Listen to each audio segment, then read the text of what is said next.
What's really in your food? This is a topic we've investigated on the show for many years now, exposing ingredients like antifreeze, chemicals in some of your favorite foods, potential carcinogens in others, and much, much more. But now, for the first time, the American Academy of Pediatrics is calling for urgent reform from the FDA, also warning parents that food additives may harm their children.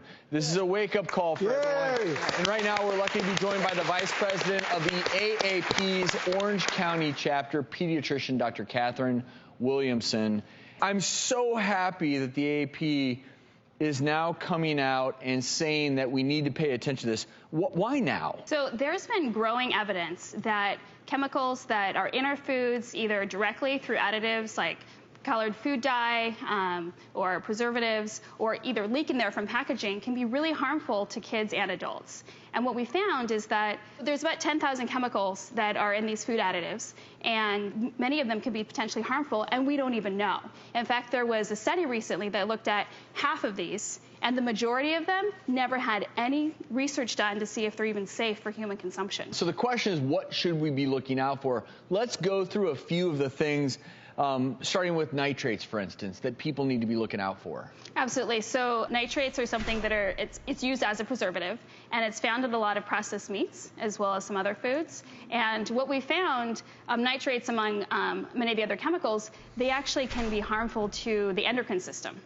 And so for that, it can increase the risk of obesity, diabetes, even reproductive functions. And not only is this harmful for adults, but as a pediatrician, speaking about kids are at a much more vulnerable state for these harmful effects, really for two reasons. One, pound for pound, kids ingest more of these chemicals than adults do, and they're developing, right? Their brains are developing, their organs are developing, so they're very fragile to these toxic effects of these chemicals. So let's go down the list of some of the others, because phthalates is another one that you're saying that these phthalates that can be found in plastic packaging, we know this can have an impact on kids. Yeah, absolutely. So phthalates is a similar thing. So all of the chemicals that can be found in packaging and can leak into foods can cause endocrine problems. Phthalates also can be carcinogenic, as well as nitrates. Nitrates also can. PFCs is one that a recent study came out, and it showed that it can actually decrease the strength of your immune system. So and those are used in other packaging as well? So yeah, so plastics tends to be the biggest one, but also aluminum cans. And plastics, there's many different chemicals that are in plastics. So there's some that make them more bendable, right? So PFCs do that. They make it more stretchy. So if you have a plastic water bottle, for example, right, you can squeeze it, make it go, make noises. That ability for the plastic to be soft like that is the PFCs, and that's what can harm your immune system. Obviously, parents are a little bit worried. What are things that they can do to protect their kids? So one big thing is to avoid plastic containers that are labeled 3, 6, or 7 on the bottom of the containers. So just flip your container over, look at it. If it has those numbers, choose a different one, or choose glass or some other type of container. And then two other things, food dyes. If your kid's tongue is turning blue with their candy, there's probably chemicals in there that they really shouldn't have. Read the ingredients. And if you start reading, there's all these red number this, yellow number that, I would choose a different product. That's just me. Look at that, red 40, yellow 5 and 6, blue 1. I'm sorry, but when I eat food, I don't want to eat blue 1. You don't. Red 40, it sounds like a football play. Yellow 5, 6, blue 1.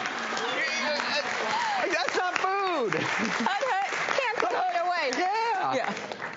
And last but not least, you'll always hear a pediatrician say, eat real food, eat fruits and veggies. Fresh and frozen is going to be best. Obviously, fresh tastes the best. Frozen is also safe, but try to avoid canned when you can. An American family of 4 will spend about $240 per week on groceries. That can be expensive. And here to reveal saving secrets to help you cut that crazy grocery bill, the crazy coupon lady herself, our friend Joni Dipper. Thank you. I mean, we all want to save and be healthy, and sometimes they feel like you can't do both at the same time. So when to buy organic and when not to buy organic is often a question. So here I've got another set of questions for you. We've got apples, strawberries, cabbage, asparagus, and seafood. Pick 2 of these items that are important to buy organic. What do you think?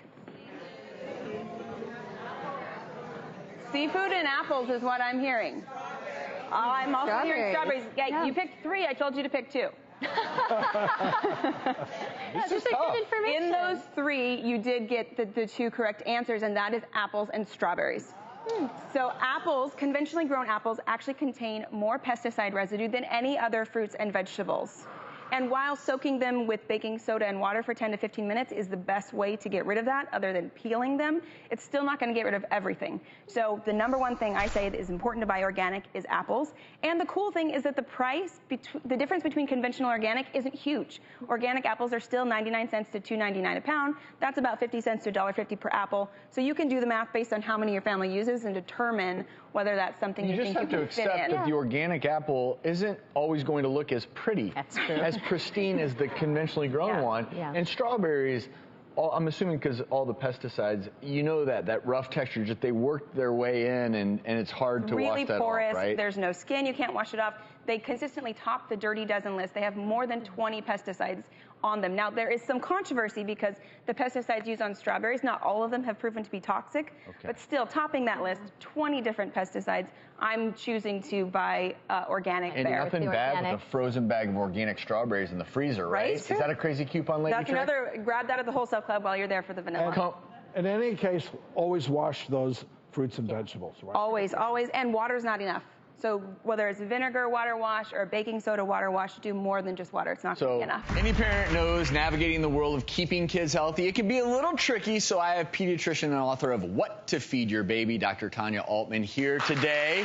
And what I love is we're going to go through some things that parents think are healthy, but maybe not so much. You're right. I have 3 foods here that we moms used to all think were healthy, but it's actually quite the opposite. First up, what do we got here?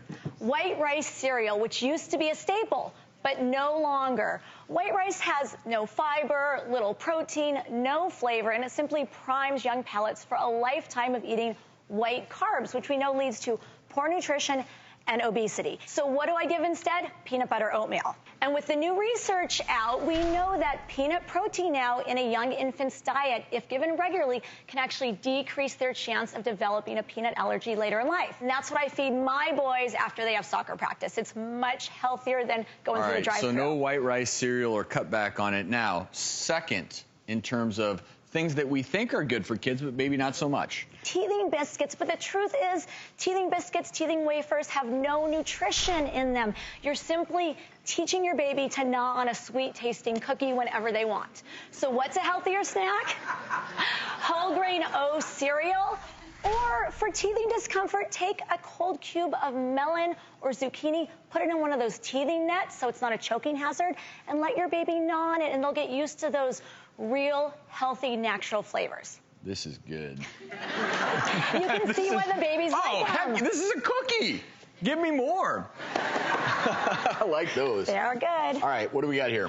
Pouches. Pouches are a huge trend now in baby food, but Yes, just they because are. it comes in a pouch doesn't mean it's healthy for your baby. And it also teaches kids to overeat as they just slurp down their fruits and veggies. And slurping down fruits and veggies, they don't actually get used to eating real fruits and vegetables. And they don't learn when they're full. And use a spoon so that way your child can learn to control portion size. And it's not to say that all pouches are bad, right? I'm sure some are better than others, but I just glanced at one where all the calories were from carbohydrates pretty much. So you got to be a little careful, My right? label rule is less than 5 is best, more than 10, think again. Feeling the seasonal blues and want a secret to brighten your days now and for the rest of the year? Today's doctor's prescription has the answer. Switch to a healthy diet of whole foods. Your depression-related symptoms might be eased in less than a month, according to a new study. Australian researchers evaluated 76 depressed college students whose daily meals were mostly made of processed foods, high in sugar, high in saturated fats. They found that giving them more fruits, veggies, fish, as well as lean meats triggered significant improvements in their mood after just 3 weeks. The brain, we know, is your most important organ in so many ways. These foods, when they're real whole foods, they have all the vitamins, minerals, fiber, proteins, good carbs, all the things your brain needs, and it can lower inflammation. Also, we don't talk enough about stress. And, you know, crazily enough, when you're eating a lot of bad foods and you build up visceral belly fat and your body releases more cortisol, it's a chronic stress hormone. It's this feedback loop. And you're quite honestly, you feel a little more depressed. You maybe become a little more food dependent on unhealthy processed foods, and you just go down a food, path. that's an oxymoron. It's going to bring you down. Yeah.